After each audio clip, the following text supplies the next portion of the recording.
nhớ rồi chọn tìm không ạ, chưa xây cho nhẹ cái đi nè, tụi nó của tụi là cái đi xe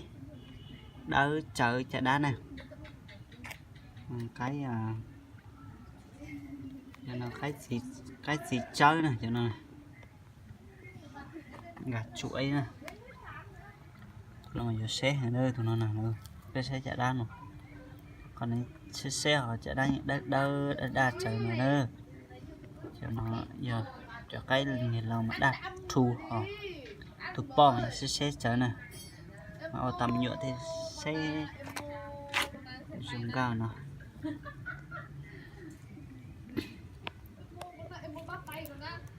nè in ra để lấy trả thì xin lại của tôi khay mà của nhẹ cho xe nào nữa tiệt sót sự ngã tù xe là tôi tù nào nữa ít ra là tàu tích tù là tiệt xe sự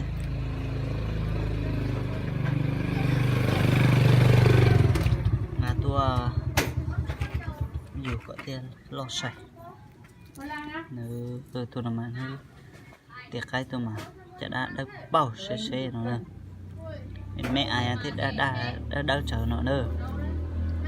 tại đúng chia xưa này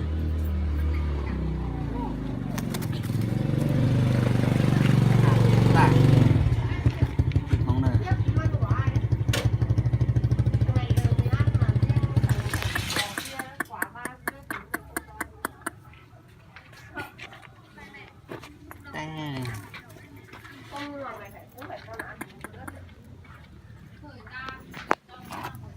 con phải ngày 4 bữa là đúng. Xây sắp lại nè. Xây Xây chân rồi.